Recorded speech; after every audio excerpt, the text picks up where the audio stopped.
Jai Radha Madhava Kunja Bihare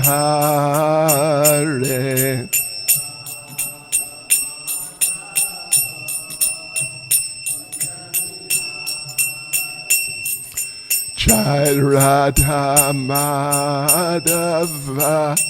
Kunja Bihare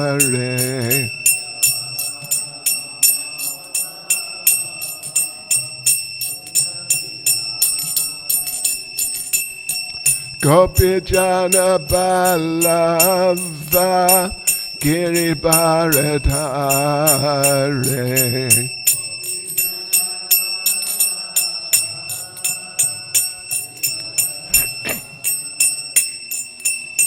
Gopijana Balava Giribharadhare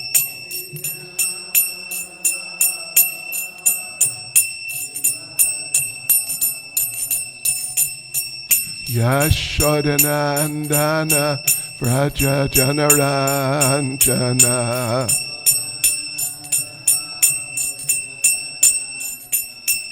Yashodanandana Vraja Janaranjana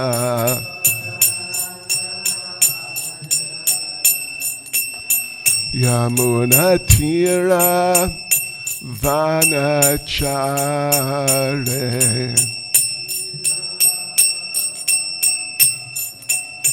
Yamunatira Vanachare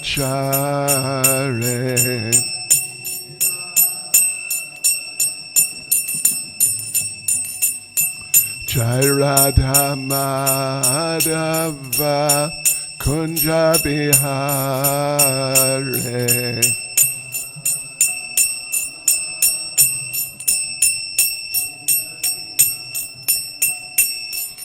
Jai Radha Madhava Kunja Bihare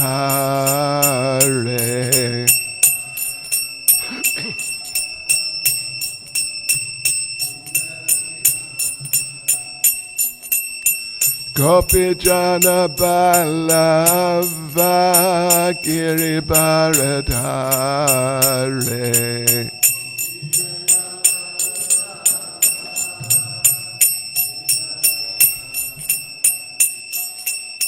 Gopijana Balava Giribharadhare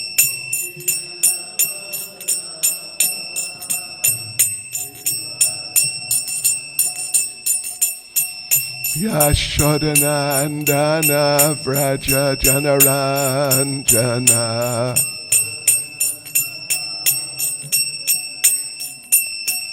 Yashodanandana Vraja Janaranjana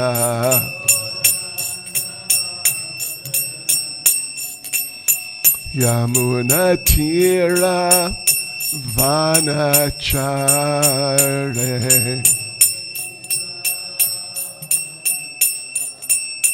Yamunatira Vanachare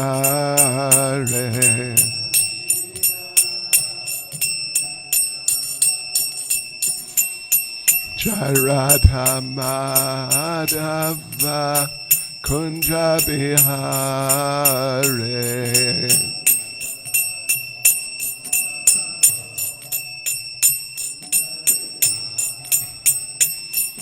Jai Radha Madhava Kunja Bihare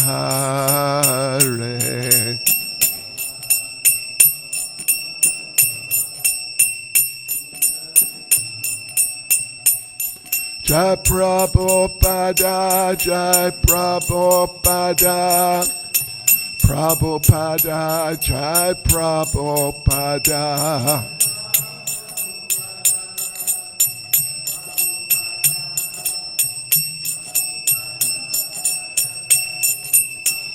Jai Prabhupada Jai Prabhupada Prabhupada, Jai Prabhupada.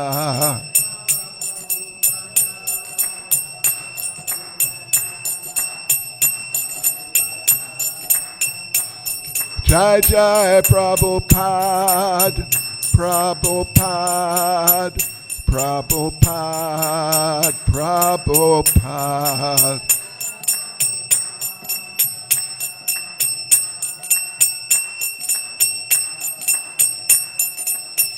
Jai Jai Prabhupada, Prabhupada, Prabhupada, Prabhupada.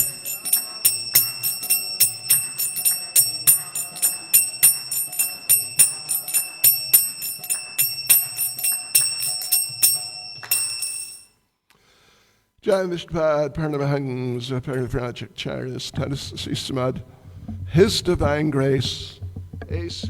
Bhaktivedanta Swami, Srila Prabhupada Ki, ISKCON's founder Acharya Srila Prabhupada Ki, Gruntaraj Srimad Bhagavatam Ki, Shri Shri Radha Radhanath Ki, Shri Giri Govardhan Ki, Shri Caitanya Mahaprabhu Ki, Sankirtan Yagya Ki, Go Premanande.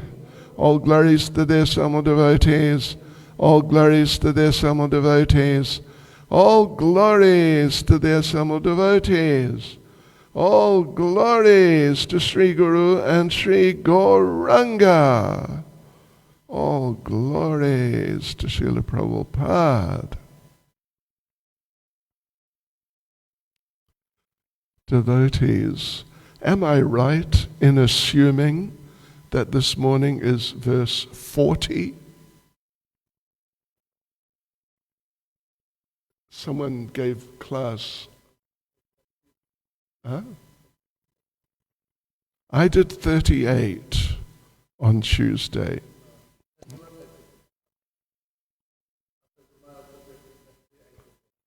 You did the next one.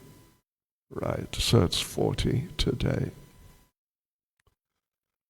Om Namo Bhagavate Vasudevaya.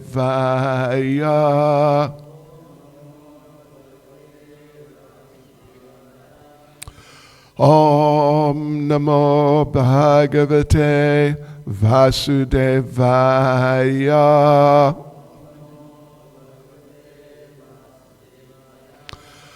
Om Namo Bhagavate Vasudevaya.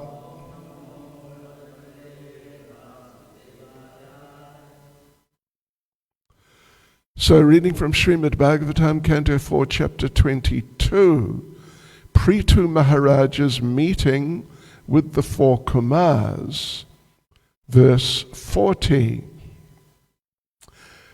Kritra Mahan Iha Bhavarnavam Aplavesham Shad Varga Nakram Asukena Titir Shanti Tat Twam Harir Bhagavato Bhajaniyam Angrim Kritvodupam Vyasanam Uttara Dushtararnam Kritro Mahaniha Bhavarnavam Aplavesham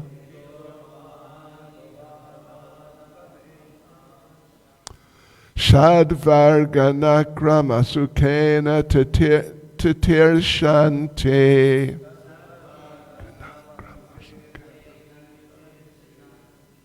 Tatwam Hare Bhagavato Bhajaniyam Angrim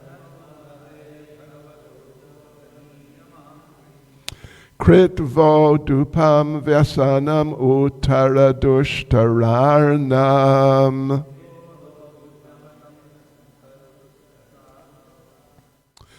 Krichro mahani habavarnavam aplavesham. Shadvarganakram asukena titir shanti. Tatvam harer bhagavato bhajaniyam angrim. Kritvo dupam vyasanam uttaradushtaranam. Krichro mahani habavarnavam aplavesham. Shadvarganakram asukena titir shanti. Tatvam hare bhagavato bhajaniyam angrim. Kritvo dupam vyasanam uttaradushtaranam.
Krichra, troublesome. Mahan, very great. Iha, here in this life. Bhava Arnavam, ocean of material existence. Aplava Isham, of the non-devotees who have not taken shelter of the lotus feet of the Supreme Personality of Godhead. Shat Satvarga, 6 senses. Nakram, sharks. Asukena, with great difficulty. Titirshante, cross over. Tat, therefore. Tvam, you. Hare, of the personality of Godhead. Bhagavata, of the Supreme. Bhajaniyam, worthy of worship. Angrim, the lotus feet. Kritva, making. Udupam, boat. Vyasanam, all kinds of dangers. Uttara, crossover. Dustara, very difficult. Arnam, the ocean. Translation: the ocean of nescience is very difficult to cross because it is infested with many dangerous sharks. Although those who are non-devotees undergo severe austerities and penances to cross that ocean, we recommend that you simply take shelter of the lotus feet of the Lord, which are like boats for crossing the ocean. Although the ocean is difficult to cross, by taking shelter of his lotus feet, you will overcome all dangers. Purport by Srila Prabhupada. Material existence is compared herein to the great ocean of nescience. Another name of this ocean is Vaitarani. In that Vaitarani ocean, which is the causal ocean, there are innumerable universes floating like footballs. On the other side of the ocean is the spiritual world of Vaikuntha, which is described in Bhagavad Gita chapter 8 verse 20 as parastasmat tu bhavonya. Thus there's an ever-existing spiritual nature which is beyond this material nature.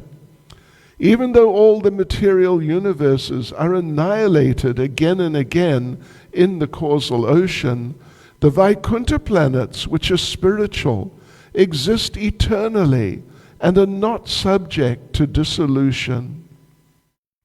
The human form of life gives the living entity a chance to cross the ocean of nescience, which is this material universe, and enter into the spiritual sky.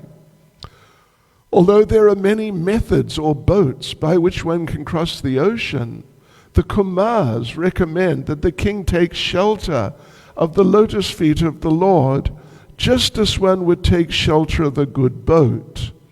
Non-devotees who do not take shelter of the Lord's lotus feet try to cross the ocean of nescience by other methods, karma, jnana, and yoga, but they have a great deal of trouble. Indeed, sometimes they become so busy simply enjoying their troubles that they never cross the ocean. There is no guarantee that the non-devotees will cross the ocean, but even though they manage to cross, they have to undergo severe austerities and penances.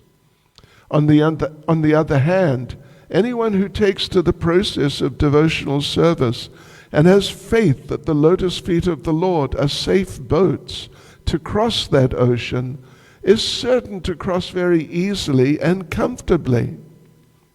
Prithu Maharaj is therefore advised to take the boat of the lotus feet of the Lord to easily cross over all dangers. Dangerous elements in the universe are compared to sharks in the ocean.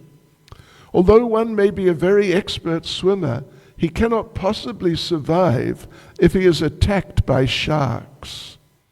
One often sees that many so-called swamis and yogis sometimes advertise themselves as competent to cross the ocean of nescience and to help others cross. But in actuality, they're found to be simply victims of their own senses. Instead of helping their followers to cross the ocean of nescience, such swamis and yogis fall prey to Maya, represented by the fair sex, woman, and are thus devoured by the sharks in that ocean.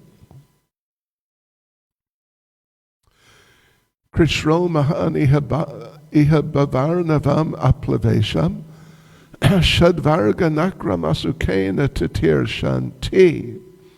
Tatvam hare bhagavato bhajaniyam angriyam. Kritvo dupam vyasanam uttara dustaranam. The ocean of nescience is very difficult to cross because it is infested with many dangerous sharks. Although those who are non-devotees undergo severe austerities and penances to cross that ocean, we recommend that you simply take shelter of the lotus feet of the Lord, which are like boats for crossing the ocean. Although the ocean is difficult to cross, by taking shelter of his lotus feet, you will overcome all dangers. Nama Om Vishnupadaya Krishna Prestaya Bhutale Srimati Bhaktivedanta Swami Niti Namane Namaste Saraswati Devi Gauravani Pracharane Nirvishesha Shunyavadi Paschitya Deshatarane Vanchkalpatarubhyascha Kripa Sindhubhya Evacha Patitanam Pavanebhyo Vaishnavebhyo Namo Namaha Sri Krishna Chaitanya Prabhu Nityananda Shri Advaita Gadadha Shivas Adi Gaura Bhakta Vrinda Hare Krishna, Krishna Krishna, Hare Hare, Hare Rama, Rama Rama, Hare Hare. Yes, so this material existence is compared herein to the great ocean of nescience, which is also called Vaitarani. And in that Vaitarani ocean, Srila Prabhupada says, which is the causal ocean, there are innumerable universes floating like footballs. Yes, but as the verse points out, right at the beginning more or less, that ocean of nescience is very difficult to cross because it's infested with many dangerous sharks. In my youth, I used to spend a lot of time in the ocean. We will not get into it. Well, we'll not get into the ocean also. But I encountered sharks twice. I encountered sharks in the ocean. It was okay, I got away. Maybe they were just relaxing, but anyway, sharks are very dangerous. At least many types of sharks, not all, are extremely dangerous, and you just got to be very careful. I remember back in the old days of ISKCON in South Africa, when we were based in our farm at Cato Ridge, just, you know where that is, not so far from here. We would, on occasion, a few times a year, we would come down to the beach. We would, because we've got just a beautiful, huge beach, and yeah, you're all familiar with that. But our devotees, the vast majority of whom were and are of Indian, South African Indian bodies, they would never be in danger from the sharks because they couldn't swim, so they couldn't get far enough out for the sharks to get at them if they wanted to. So we had to, but they couldn't swim, so we had to, every single time, those of us who could swim, there were a few of us who could swim, we had to save somebody's life. We had to save somebody's life. One of the devotees would, would just become unable to deal with the situation and the waves. So we always instructed the devotees, you are not allowed to drown. It is against the rules. You must not drown. But still someone would try every time. So anyway, the thing is, in principle, the thing is that the ocean is dangerous. The ocean is dangerous. Even if you are someone who's, familiar with the ocean and spent time, even a lot of time in the ocean, you've got to be careful because you never know. Things can happen, unexpectedly. And even sometimes the sharks come into the shallow water. Yeah, they do, where it's like waist deep or so. Sometimes they do. But it's dangerous. The ocean is dangerous. So that's the example used here. Material existence is compared to the great ocean of nescience. And in that great ocean, there are innumerable universes floating like footballs. Let's also not get into footballs too. Of course, exercise is important for devotees. Yeah, but not, sort of casual exercise like that. So the thing is, on the other side of the ocean of material existence is the spiritual world, Vaikuntha. Prastasmat Bhavanyo, Prabhupada refers to Bhagavad Gita chapter 8 verse 20. And there's a number of verses in Bhagavad Gita where the Lord talks about how there is the spiritual world, or at least that we're all entangled in this material world and we need to get out. And there is a superior place to this world. And that place is just on a much higher level than this place, this material world where we are now, this ocean that we're in. So these are like very essential and very foundational aspects of Krishna consciousness. How this material world, for us, it is an incompatible situation. We are eternal, we are spiritual. But despite that, we have managed to become entangled in this foreign environment. And because it's a foreign environment, then we just don't belong there.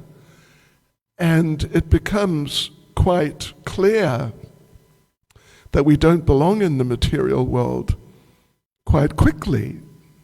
When a child is born, we hear that in order to sort of awaken the child, just after the child has come out of the womb, like within maybe a minute or something like that, they have to hit the child on the backside to sort of stimulate the system.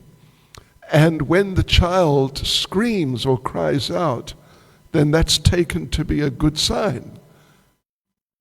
I mean, I've never, other than my own event, which I don't remember, I've never seen or participated in such a thing, but that's what they say. Is it true? It's true, is it? Huh? Okay.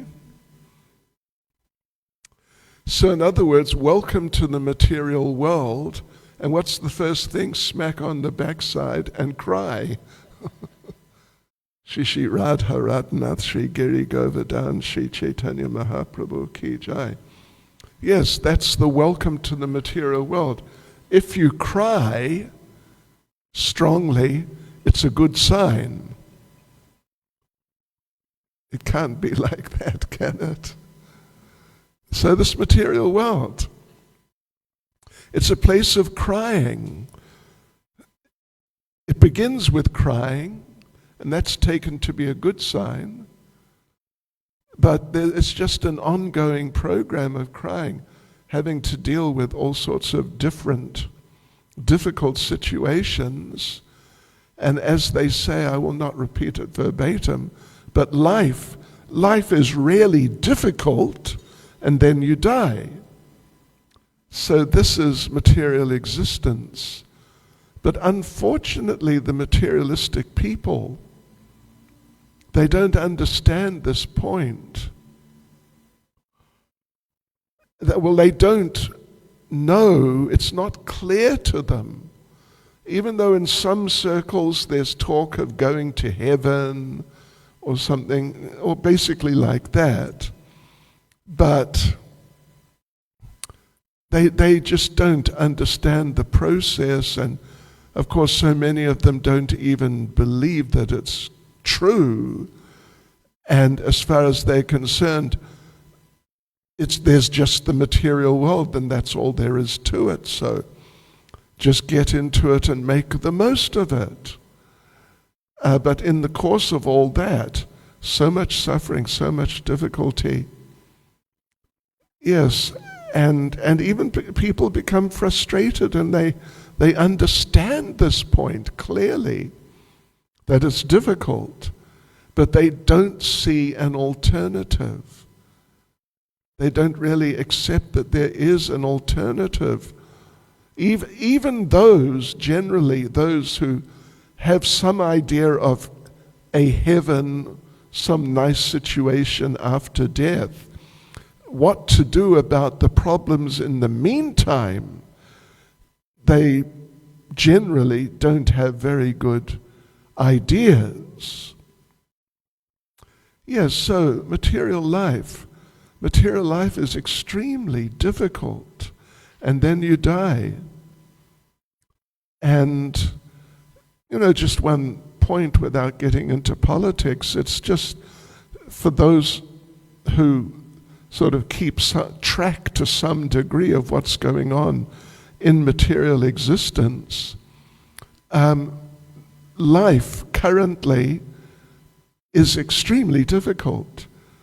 There are many serious difficulties, very serious problems. And it's becoming worse. It's becoming worse. That's the nature of Kali Yuga. Of course, we understand Lord Chaitanya's movement is expected, or it will become established on a very big scale. And that, of course, that will be something very special and wonderful and amazing. But then after that, how many more years, more than 400,000 years of deterioration, even to points beyond our imagination? That's there. That's in the future. Look in your crystal ball, and what do you see? So much suffering and difficulty, and then you die. I was reading this morning a verse and purport of Srila Prabhupada's. Yes. Right. And in that verse, well, I am reading the wrong verse, aren't I? I did 36, you did 37.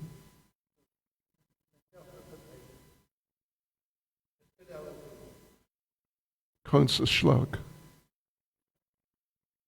Anyway, I'm doing 40, like it or not. But I was reading the correct verse earlier today. It's a good one. Huh? Anyway, I was reading this verse in which the Kumars, 4 kamas. Really nice verse and really interesting purport. It's they talk about sraji va ahi means sraji means rope, va or ahi, snake, serpent. Anyway, that they think that, well, of course, their slogan is Brahma Satyam Jagan Mithya, that Brahman, which they take to be the impersonal spiritual state, is Satyam, is truth, is reality, like real existence. But Jagan Mithya, Mithya basically means false, more or less false, or even false in the sense that it looks like it's real, but it's not. So it's a slightly subtle idea of falsity. That we are looking at this world, we are in this world, we are looking at this world, and we see so many people and things, and just it's very complex and multifaceted. And we think this is reality, but according to the Mayavadis, it is actually, well, we're seeing it in this example of, actually the material world is rope. That's their idea. But we are seeing it like it's a snake. But it's not a snake. But we're seeing it and we're thinking, we're making the mistake of thinking it's a snake. And of course snakes, like sharks, are dangerous. They're more dangerous even than sharks. Many sharks will just, not bother you. But snakes are known to just attack for no reason at all, no provocation or no need to get something to eat, or they just attack. So this material world, then, people are seeing so much variety and so much difficulty, just like with snakes. And so they react. They react to this world, the bad and the good, and all different situations they react to, as if it were a snake or something which is actually multifaceted. But actually it's a rope. It's just this one thing, it's a rope, and that's the reality of it. So Ramanujacharya addresses this particular example, this particular idea, and it's interesting. Here it is in Srimad Bhagavatam, the specific example of a snake, thinking a snake is a rope, or a rope is a snake. So the thing is, Ramanujacharya is saying that it's actually Brahman. This is the Mayavadi's idea. It's actually Brahman, it's just Brahman. But we're taking it to be a snake. So he makes the point that in order to mistake it, in order to make that mistake, to think that something is, variegated, whereas actually it's not, to make that mistake, we must have seen something before which was variegated. We must have seen something before. Otherwise, how will we make that mistake? Where will the idea come from that even though it's one thing, it's actually a different thing? We must have some experience of that different thing. In other words, of the spiritual world. This is his idea. And it's sort of like a classic Vaishnav idea when it comes to dealing with Mayavad. Anyway, here, well, the point is made. Prabhupada talks about how certain people try to cross the ocean of nescience by other means, not by taking shelter of the lotus feet of the Lord, particularly karma, jnana, and yoga. But they have a great deal of difficulty. Yes, and sometimes they just get so caught up in their karma, jnana, and yoga that they never cross the ocean. They don't really make progress. So in that way, there's no guarantee that people who take up these other processes, that they are going to cross the ocean. Just like in Bhagavad Gita in the 5th chapter, right at the beginning, the idea is presented that the devotees or the karma yogis and those who are doing sort of like more like Sankhya, they're trying to analyze and to find the truth. But the devotees or the karma yogis, Prabhupada generally there expresses it like devotees, they've found the truth. They've found the truth. And now they've found the root of the tree of existence. So now they're pouring water on the root of the tree of existence, that they're serving the Supreme Personality of Godhead, who is the root of existence, and in this way they're perfecting their lives. So, but then Lord Krishna says that those people who are practicing Sankhya, they are or they may be non-different, or there may be no difference between what they're doing, trying to find the root through analysis, and what the devotees are doing who have found the root and who are watering the root. So in that sense, there may be a type of oneness between those who are doing Sankhya, that type of philosophical analysis, and those who are devotees, who are actually serving the Supreme Lord, who's the root of existence. Of course, the point is that, first of all, those people doing Sankhya, they have to find the root of existence, actually. At this point, they're trying to, but they haven't yet. First of all, they have to try to find the root of existence. And then if they manage to find the root of existence, then they have to understand that actually I should water the root of existence. And if they do come to that point, then you can say that the two processes are, so to speak, they're the same. But obviously, if they don't find the root of existence, and even if they do, but they don't know that we should water the root of existence, then their program is a failure. Just like Prabhupada makes the point that people doing Sankhya or Ashtanga yoga, these types of processes, they may find the supersoul. They may find the supersoul.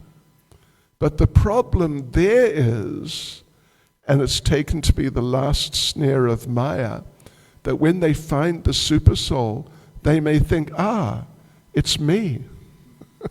I've now understood me, who I am, and then they get deviated. So it's very important. These people have a lot of trouble, but there's definitely no guarantee, and so many of them do not come to the real point of becoming devotees and perfecting their lives. and their relationships with the Lord. In Caitanya Bhagavat, there's very nice, very interesting description in the course of the in the course of Lord Chaitanya's great revelation to the devotees. Lord Chaitanya tells the story of when Lord Krishna entered Mathura, the Mahaprakash Leela. So when Lord Krishna entered Mathura, the first person, or one of the very first things that happened when he entered Mathura was he met a dhobiwala. He met a laundryman who was King Kamsa's laundryman and who was on his way to the palace with a whole big basket of cleanly laundered and just, very nice, must have been ironed very nicely, clothes of King Kamsa. And Lord Krishna, Lord Balaram, the cowherd boys, they just happened to be there as this man came by. And Lord Krishna asked, sort of, it's mischievous mood. He said, "Oh, you got such nice cloth. Wouldn't you like to give it to us cowherd boys? Wouldn't you like to?" And obviously the man would not like to, because it belongs to the king, and if he gives it away, someone like Kamsa, sure, he'll probably be in serious trouble with the king. But mischievous Krishna says to him, "Wouldn't you like to give it to us?" And the laundryman sarcastically said, "Listen, you boys, you're from the forest and places like that. Why don't you just go out there and you can find materials you can use for clothing which are more suitable for people like you. You can find nice big leaves and pieces of bark, and you can use them as clothing. But this cloth belongs to the king, so how dare you suggest that I give it to you?" So of course that was a big mistake. It was a big mistake. And Lord Krishna famously slapped him in the face. Yes, he slapped him in the face. And normally if someone slaps you in the face, it's certainly not very nice, but it's not the end of the world. But in this case, Krishna slapped him in the face, and the man's head fell off. And that was it. That was the end of the washerman for that lifetime. So Lord Chaitanya is discussing this. He tells this little pastime, and he makes an extremely interesting point, that in terms like what is being presented here, that washerman had performed severe austerities for hundreds or thousands or maybe millions of lifetimes, but many lifetimes, so he could see God. And now he saw God. But now, because he had been doing austerity, his heart was hard. And so, as a result, even though he got to see God, but because he had a hard heart, he couldn't relish, he couldn't just get into it at all, but he offended. He offended Lord Krishna. And at least to my knowledge, at least in the Bhagavatam, there's no further description of what happened to the washerman. I don't know if any other Purana or something like that explains what happens to the washerman, but it's not in the Bhagavatam. So in other words, and the way Lord Caitanya is describing it is that just see what a bad result he got. What a bad result he got. Even though he'd performed austerities specifically with the view that I want to see God. So, yes, so Prabhupada in the purport says, you got these karamis, jnanis, yogis, and the yogis include the Sankhya people, although the jnanis, they can also be Sankhya people. And of course the Ashtanga yogis, they're included amongst the yogis. So they have a great deal of trouble, and Prabhupada says there's no guarantee. Even though they are trying to cross the ocean of material existence, there's no guarantee that they're going to be able to cross the ocean. Yes. And Prabhupada says, even though they may manage to cross, but what do they have to undergo in order to cross?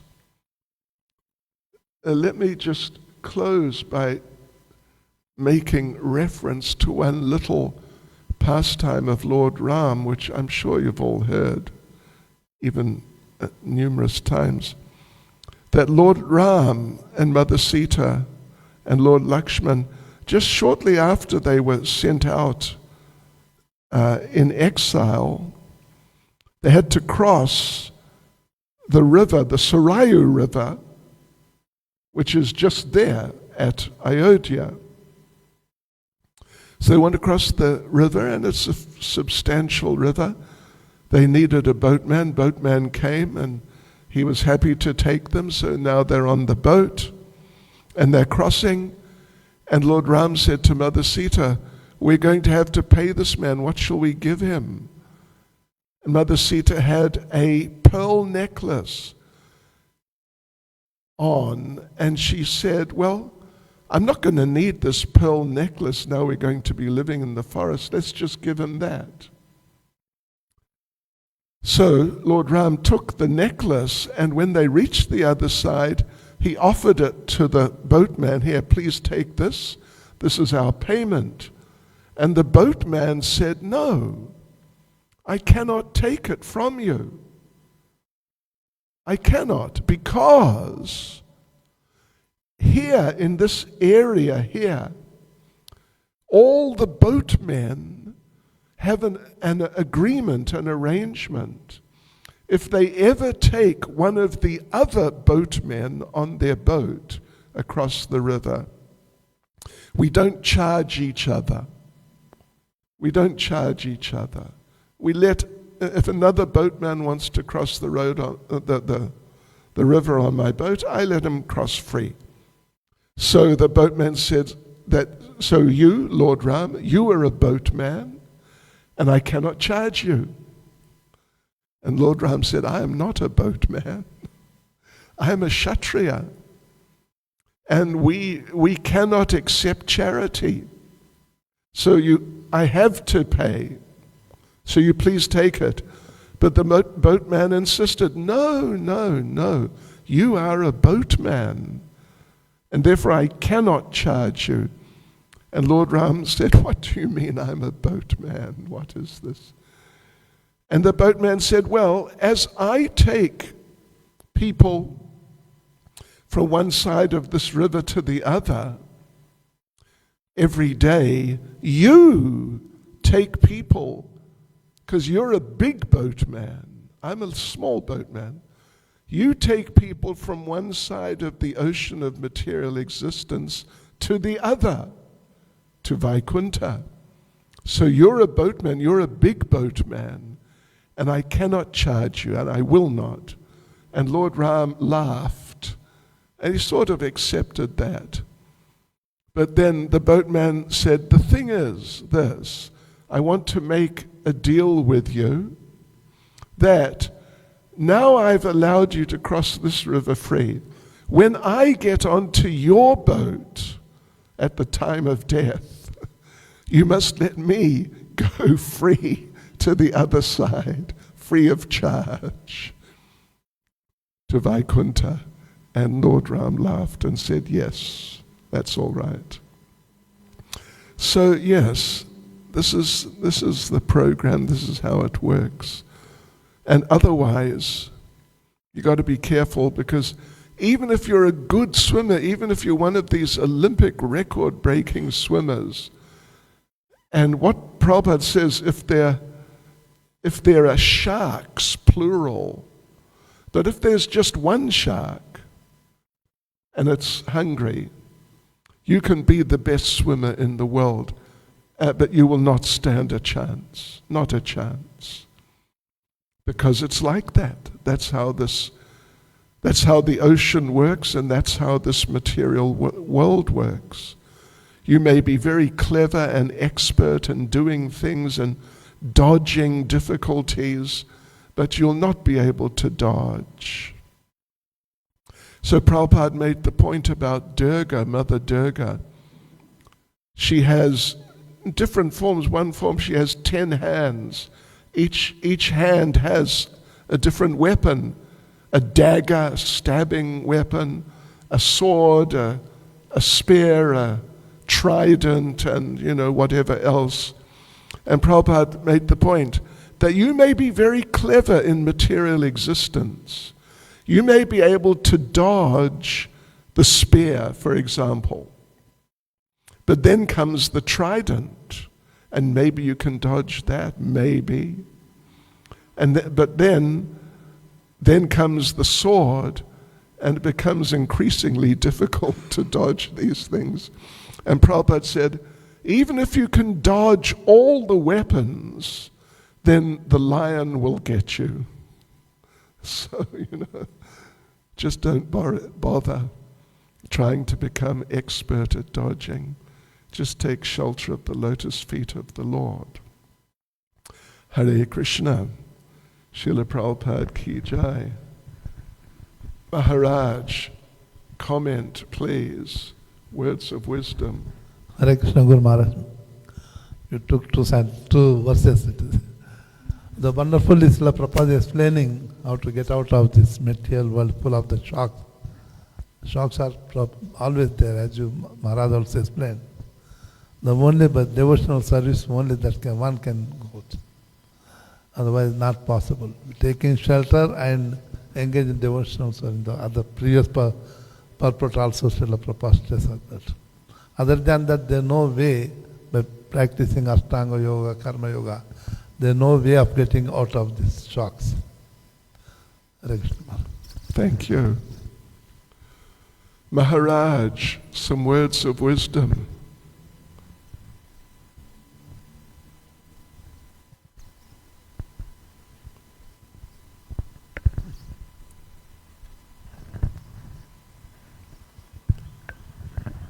Thank you, Maharaj. This point has been repeated by Prabhupada in the purports again and again, that other processes really don't help us to come out from this material world. Those who are in the process of jnana, they think they are liberated, but they are not liberated. And even if they are liberated, they get sajujya mukti, enter into the effulgence, and that is also not real liberation. And even if they get Vaikuntha Mukti also, love of Godhead will be always available to those who are practicing Suddha Bhakti. So that's why you have to practice pure devotional service, taking shelter of the lotus feet of the Supreme Personality of Godhead, Krishna. So that is the main point. And others are always disturbed. Chaitanya Charitamrita explains, Bhukti Mukti Siddhi Kami Sakali Asanta, Krishna Bhakta Niskam Atev Santa. So pure devotees are Niskam, that's why they are very peaceful. And other practitioners, they are always disturbed because they have material desires. Thank you, Maharaj. Thank you. Hare Krishna. Srila Prabhupada ki jai.